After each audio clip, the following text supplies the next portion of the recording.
Hello बच्चों, चलिए आइए पढ़ते हैं। आप का एक एक्सरसाइज हो गया है। चलिए उसके आगे हमने कहा था संख्याओं के प्रगुण पढ़ेंगे, परिमेय संख्याओं के योग के प्रगुण पढ़ेंगे आज। ठीक है, तो ये क्लास 8th की बुक है। ठीक है, यूनिट 1 चल रहा है, उसमें परिमेय संख्याओं के योग के प्रगुण। चलिए देख लेते हैं कहाँ पर प्रगुण है। उन्हें पहले चलिए दिखा देते हैं कहाँ पर है, फिर इसके बाद इसे नोट करते हैं। ठीक है, ये आपके संख्या के जो हैं प्रगुण हैं, परिमेय संख्याओं के योग के प्रगुण। ठीक है, एक्सरसाइज पहले हमने किया था। ठीक, तो ये प्रगुण इसमें आप पढ़ेंगे। ठीक है, तो पहला संबारक प्रगुण पढ़ेंगे। ठीक है, संबारक प्रगुण पढ़ने के बाद दूसरा आप पढ़ेंगे, दूसरा हम आपको दिखा दें, दूसरा आप पढ़ेंगे क्रम विनिमय प्रगुण। कौन सा पढ़ेंगे? क्रम विनिमय प्रगुण पढ़ेंगे। ठीक है, ये क्रम विनिमय प्रगुण पढ़ेंगे। फिर इसके बाद आप पढ़ेंगे, हाँ इसके बाद आपको हम बता देते हैं, आप जो पढ़ेंगे इसके बाद साहचर्य प्रगुण पढ़ेंगे। कौन सा प्रगुण पढ़ेंगे? सहचर्य प्रगुण पढ़ेंगे।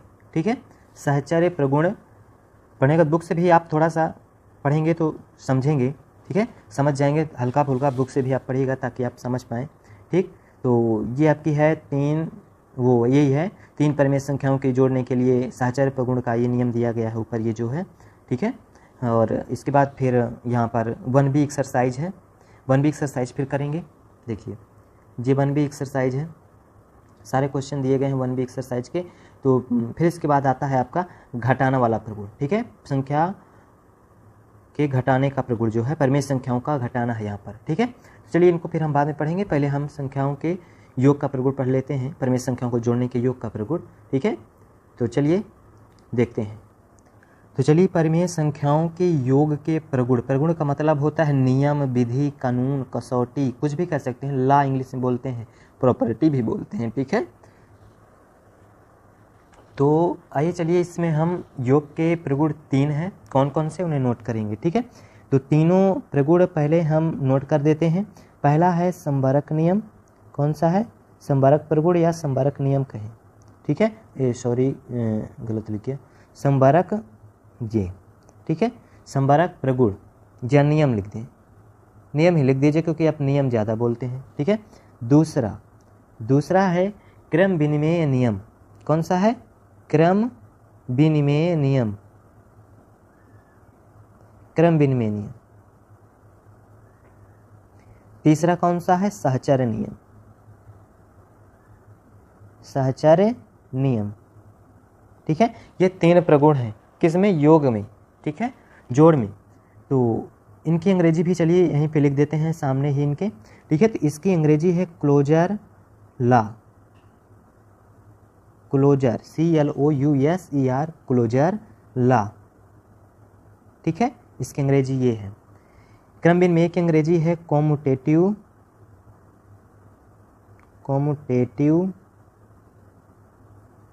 लॉ। ठीक है, कॉम्यूटेटिव लॉ है। सहचर्य नियम की अंग्रेजी है एसोसिएटिव लॉ, एसोसिएटिव लॉ। ठीक है, ये हुआ नियम। योग के 3 नियम होते हैं, कौन कौन से? संबारक नियम, क्रम विनिमय नियम, सहचर्य नियम। ये तीनों नियम आप ध्यान रखेंगे। चलिए अब एक एक बारी बारी से इन्हें पढ़ते हैं। चलिए न्यू पेज पे आते हैं। तो पहली हेडिंग आप लगा देंगे संबारक नियम। ठीक है, यहाँ पे संबारक नियम लिख देते हैं, संबारक नियम। ठीक, इसकी अंग्रेजी आप पीछे लिख भी चुके हैं, यहाँ लिखने की ज़रूरत नहीं है, पीछे हमने लिख दिया है तो याद रखेंगे। ठीक है, चलिए संबारक नियम हम पढ़ते हैं। तो संबारक नियम क्या होता है? किन्हीं 2 परिमेय संख्याओं को समान तरीके से, मतलब साधारण तरीके से किन्हीं भी संख्याओं को जोड़ देना और उसी तरह की संख्या प्राप्त हो जाना संबारक नियम कहलाता है। मतलब कहने का, किन्हीं 2 परिमेय संख्याओं को यदि हम जैसे है वैसे ही रख के जोड़ दें, समान तरीके से, उल्टा ना करें, जैसे रखे हैं वैसे ही जोड़ दें, इसके बाद जो उत्तर आए उसका परिमेय संख्या ही आए, समझ पाए, तो वो संबारक नियम के तहत होगा। ठीक है, तो चलिए यहाँ हम नियम पहले लिख देते हैं, फिर इसका समझा देते हैं। तो किन्हीं, यहाँ पे नियम लिख देते हैं, किन्हीं 2 परिमेय संख्याओं को, किन्हीं 2 परिमेय संख्याओं को समान ढंग से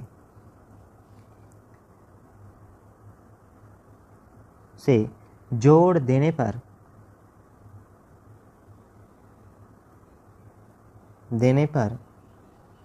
एक परिमेय संख्या ही प्राप्त हो, एक परिमेय संख्या ही प्राप्त हो, ठीक है।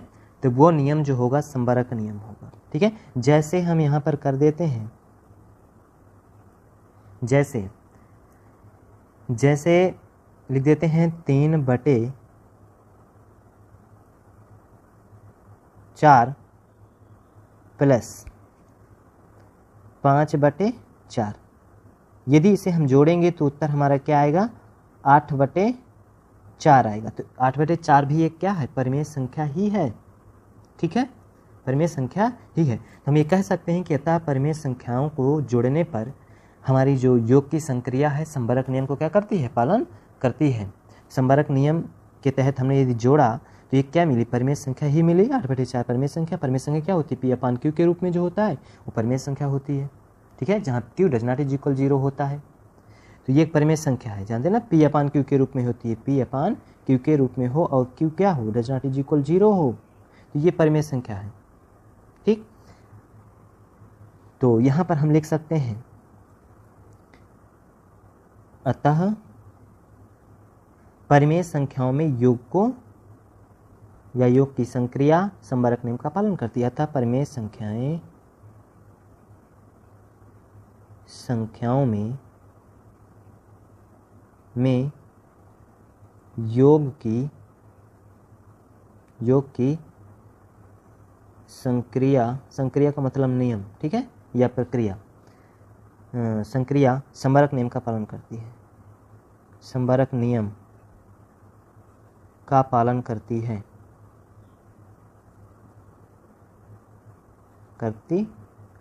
ठीक है।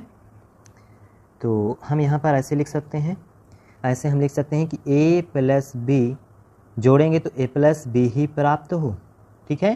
तो ये क्या होगी, एक संख्या होगी, परिमेय संख्या। मतलब कहने का ये संख्या में हमने लिखा है, इसको हम या करके ऐसे भी दूसरे टाइप में P/Q + R/S बराबर यही संख्या हमें मिलना चाहिए, P/Q + R/S, ठीक। ये परिमेय संख्या के फॉर्म में है, ये संख्या के फॉर्म में, दोनों सही है, ठीक है, दोनों नोट कर लें वहीं पर। अब हेडिंग डाल देंगे क्रम विनिमय नियम। तो अच्छा, ये जान गए कि साधारण तरीके से संख्या को जोड़ देना परिमेय वो संबरक नियम कहलाता है, ठीक है। वही चीज़ प्राप्त हो, परिमेय संख्या जोड़े तो परिमेय संख्या प्राप्त हो, साधारण संख्या जोड़े तो साधारण संख्या ही प्राप्त हो, ठीक है, तो वो संबरक नियम होगा। चलिए हेडिंग लगाएंगे, अगली हेडिंग आप लगाएंगे दूसरी, उस पर लिखेंगे क्रम विनिमय नियम, कॉम्यूटेटिव बोलते हैं, क्रम विनिमय नियम। नियम को और क्या कहते हैं, प्रगुण भी कहते हैं, विधि भी कहते हैं, कसौटी भी कहते हैं, ठीक है। इंग्लिश में लॉ बोलते हैं, क्या बोलते हैं, लॉ। चलिए, तो क्रम विनिमय नियम हुआ। तो आइए चलिए क्रम विनिमय नियम क्या है इसे समझ लेते हैं। समझेंगे कि किन्हीं दो परिमेय संख्याओं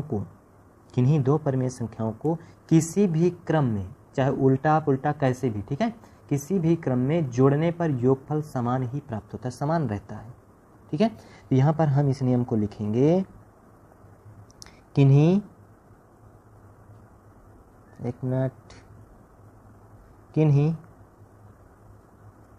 दो परिमेय संख्याओं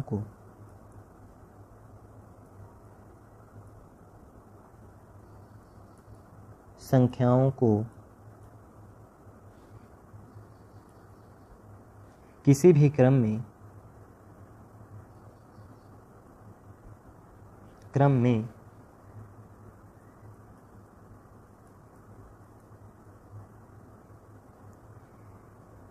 जोड़ने पर योगफल समान ही रहता है, या प्राप्त होता है या रहता है, ठीक है, समान ही प्राप्त होता है। ठीक है, ये आपका हुआ क्रम विनिमय। जैसे हम यहाँ पर जैसे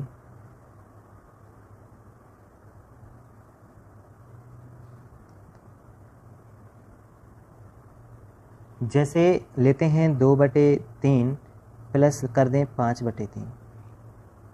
ठीक, अब बराबर हम इसे पलट के ऐसे जोड़ दें, 2/3 की जगह 5/3 कर दें और 5/3 की जगह 2/3 कर दें।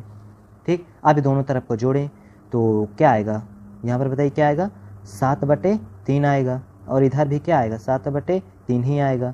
तो क्या हुआ यहाँ पे बताइए, LHS बराबर हुआ क्या, RHS के, हो गया ना बराबर।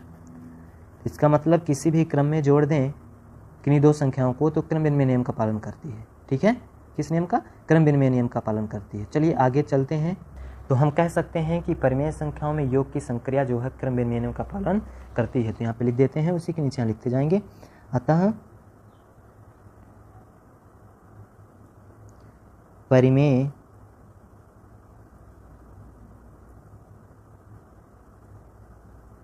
संख्याओं में योग की संक्रिया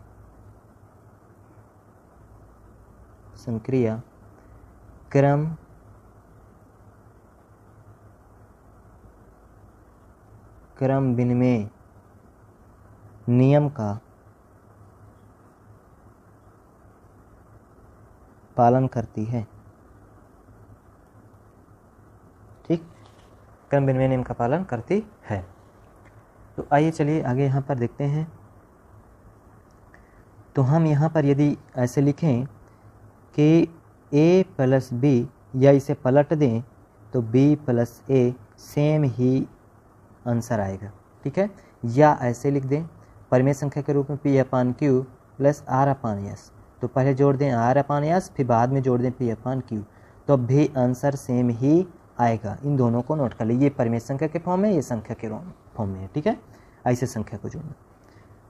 तो ये समझ में आ गया होगा कि किसी भी क्रम में जोड़ दें परिमेय संख्या को तो क्रम विनिमय नियम का पालन करती है। साधारण तरीके से जोड़ दें तो संवर्ग नियम का पालन करती है।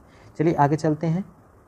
अब हेडिंग लगाएंगे आप अगली, साहचर्य नियम, एसोसिएटिव लॉ। तीसरी हेडिंग लगा देंगे साहचर्य नियम। साहचर्य नियम, इसे इंग्लिश में बोलते हैं एसोसिएटिव लॉ। ठीक है, इंग्लिश पीछे लिखी हुई है, आपने नोट किया होगा। तो साहचर्य नियम यहाँ पर आप समझेंगे कि किन्हीं 3 संख्या, अब इसमें 2 तो नहीं रहेंगे, 3 संख्या वाला है, क्रम विनिमय 2 संख्या वाला है, संवर्ग 2 संख्या वाला है, तो साहचर्य 3 संख्या वाला देखेंगे। किन्हीं 3 परिमेय संख्याओं को जोड़ने के लिए पहली 2 परिमेय संख्याओं को साथ में जोड़ दें, फिर इसके बाद उसमें तीसरी जोड़ दें, या ऐसे कर दें अंतिम 2 परिमेय संख्याओं को पहली परिमेय संख्या, अंतिम 2 परिमेय संख्याओं का योगफल पहली परिमेय संख्या के साथ जोड़ दें। तो दोनों स्थितियों में जो योगफल आएगा वो समान आएगा। ठीक है, चलिए यहाँ लिखते हैं, पहले लिख देते हैं तो आपको समझ में आ जाएगा। किन्हीं 3 परिमेय संख्याओं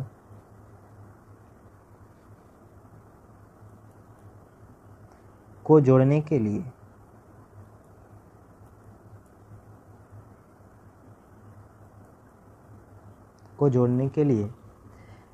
पहली दो परिमेय संख्याओं को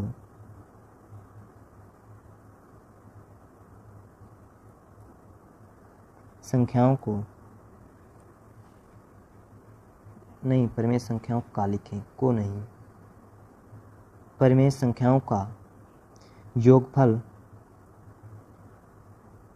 योगफल तीसरी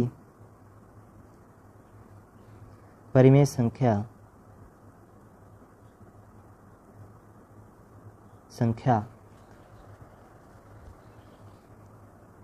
तीसरी परिमेय संख्या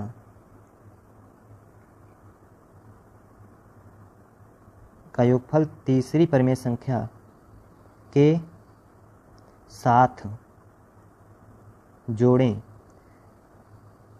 या ऐसे लिखें, अथवा ऐसे भी, ठीक है, या पहली परिमेय संख्या को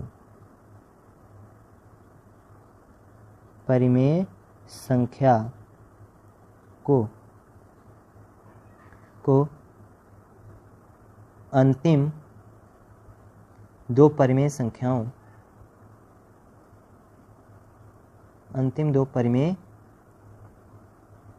संख्याओं के योगफल में जोड़ें। तो योगफल तो दोनों स्थितियों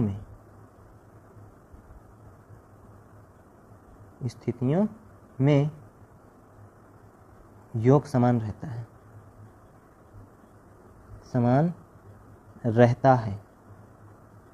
तो ये सहचर नियम होगा। चलिए इसे एग्जाम्पल से समझते हैं। जैसे एग्जाम्पल लेंगे,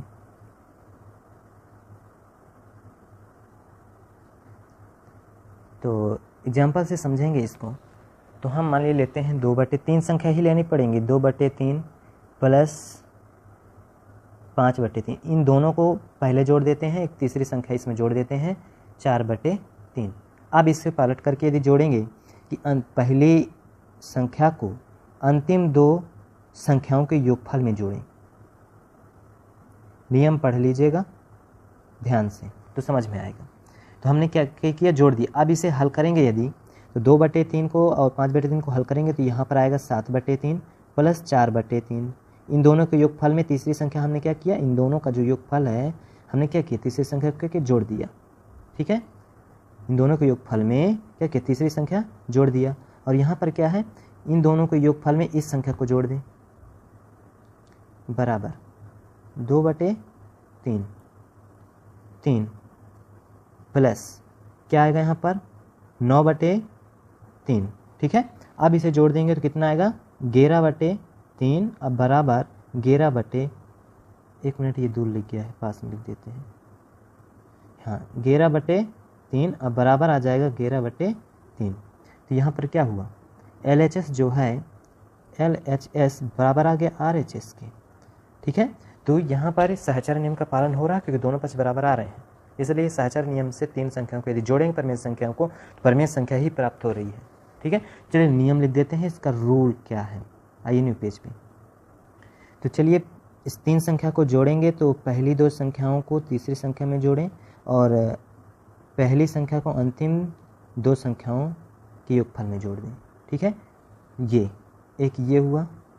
ठीक है, यह करके परमेय संख्या के रूप में लिख दें।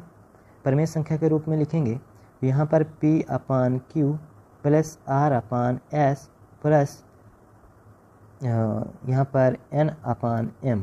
ठीक है, तो इन दोनों का योगफल यहाँ कर देते हैं और बराबर P/Q plus R/S plus N/M। ये हुई परमेय संख्या के फॉर्म में। ठीक है, ये हुआ हमारा नियम। इन नियम को वहाँ पर नोट कर लेंगे। ठीक, ये रूप है, फॉर्म जिसे बोलते हैं फॉर्म। ठीक है, फॉर्म में ऐसी फॉर्म में रहती हैं, ऐसे फॉर्म में रहती हैं संख्याएं जोड़ने पर। तो यहाँ तक हमने तीनों नियम बता दिया। अगला जो होगा परमेय संख्याओं का घटाना होगा, ध्यान से समझ लेंगे, नोट कर लेंगे। पहले एक्सरसाइज हम करेंगे अभ्यास 1B, फिर इसका घटाना वाला करेंगे। ठीक है, तो इसको नोट कर लीजिएगा। ठीक, तो thanks for watching this video. Okay, thank you. जय हिंद, जय भारत।